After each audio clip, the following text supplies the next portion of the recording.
sulit. Dia kemudian melihat kerangka mulai beregenerasi dan bertanya-tanya apakah itu juga memiliki kemampuan regenerasi.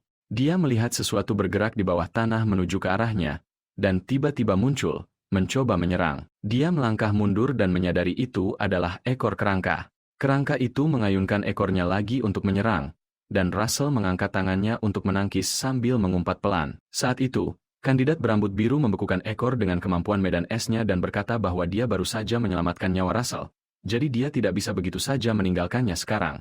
Dia lalu meluncurkan panah es ke kerangka itu dan menyatakan bahwa, seperti yang dia katakan sebelumnya, ini adalah misi seorang pelindung. Kandidat lain juga berbalik untuk membantu mereka. Kandidat berambut hijau berseru tidak percaya, bertanya mengapa mereka semua kembali dan apakah mereka sudah gila. Dia menambahkan bahwa itu bukan urusannya jika sesuatu terjadi pada mereka.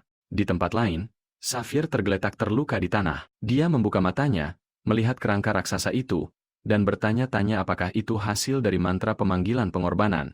Dia tertawa pahit dan berkomentar bahwa Russell mendapat apa yang pantas dia terima, mencoba bertahan hidup sendiri sementara yang lain sudah membentuk formasi di sana. Kandidat berambut oranye tiba dan meminta maaf kepada Russell karena terlambat.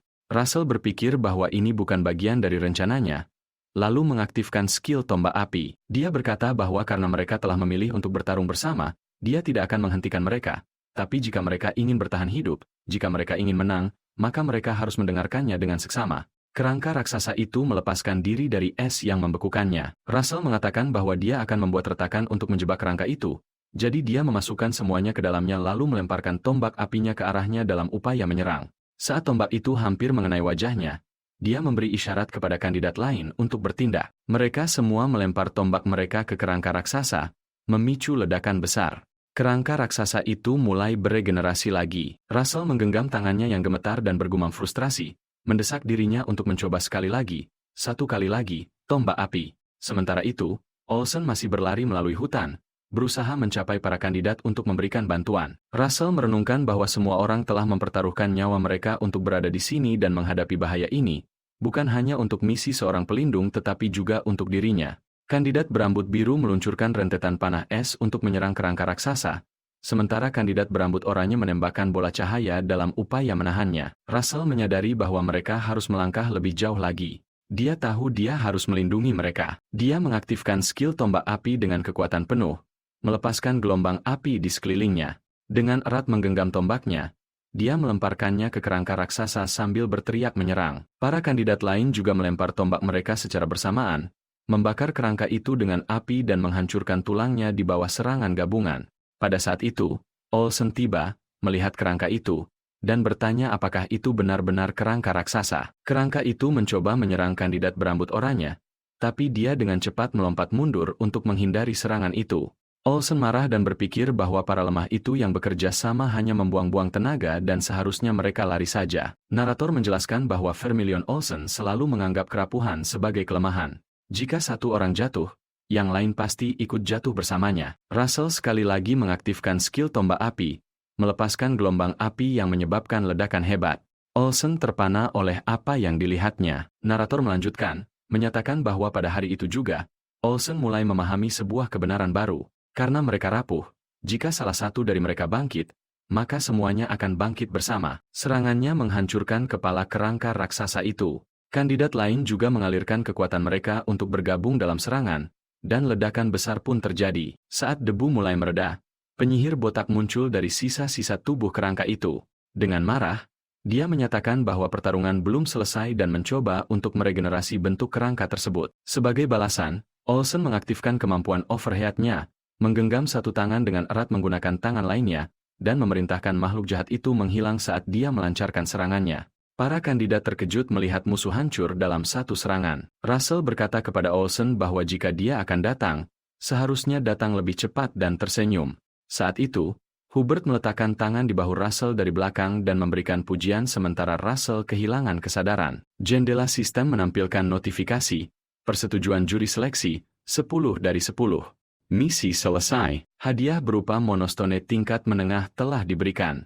Beberapa saat kemudian, Hubert bertanya apakah dia sudah sadar saat Russell berbaring di tempat tidur dan perlahan membuka matanya. Dia langsung duduk dan bertanya apakah kandidat lain aman. Hubert, yang duduk di kursi di samping tempat tidur, menjawab bahwa berkat dia, mereka aman. Russell mengungkapkan rasa lega. Hubert menambahkan bahwa semua orang mengatakan hal yang sama. Seandainya Russell tidak ada di sana, mereka semua mungkin sudah mati. Russell dengan rendah hati menjawab bahwa dia memang menerima sedikit bantuan. Kemudian Hubert bertanya apakah dia tidak penasaran dengan hasil tes itu.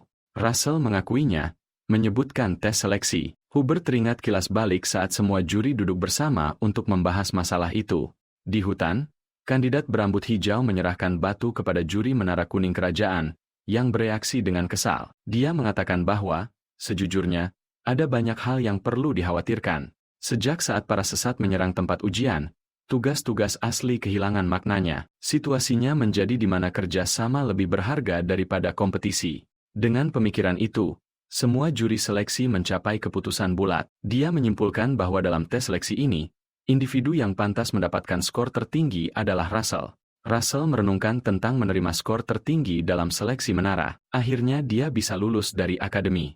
Dia mengungkapkan rasa terima kasihnya dan menjadi emosional. Hubert menepuk punggungnya dan mengatakan bahwa penyelidikan tentang para sesat sudah dimulai. Dengan tujuan mengungkap dalang sebenarnya di balik semuanya, dia meyakinkan Russell bahwa akar dari semuanya akan segera ditemukan, dan ingatan tentang Daraya sejenak kembali ke pikirannya. Russell kemudian mengungkapkan bahwa sebenarnya ada satu bidat lagi. Hubert terkejut dan bertanya apakah bukan hanya satu saja. Russell teringat akan seorang penyihir sesat yang melarikan diri melalui hutan secara diam-diam, berjanji untuk membalas penghinaan itu, dan memanggil Russell sebagai pendatang baru menara api. Pada saat itu, Olsen masuk ruangan, membawa sebuah kantong, dan melaporkan bahwa sepertinya mereka telah kehilangan jejaknya. Hubert menyambut kedatangannya dan memanggilnya sebagai kakak senior. Olsen meminta waktu sebentar untuk berbicara dengan Russell. Russell sejenak terkejut mendengar itu, dan Hubert mengingatkannya bahwa dia perlu istirahat. Russell tersenyum dan meyakinkannya bahwa semuanya baik-baik saja. Kemudian, Russell berdiri di samping Olsen di lapangan latihan. Olsen memberitahunya bahwa saat melawan para sesat, dia pasti merasa terbatas, terpaksa bertarung bersama orang-orang yang lemah. Dia mengakui bahwa dia masih percaya kerentanan adalah kelemahan, dan keyakinan itu belum berubah. Russell mengatakan bahwa dia setuju dengan Olsen, namun dia percaya bahwa yang lemah ada agar yang kuat bisa menjadi lebih kuat dan melindungi mereka.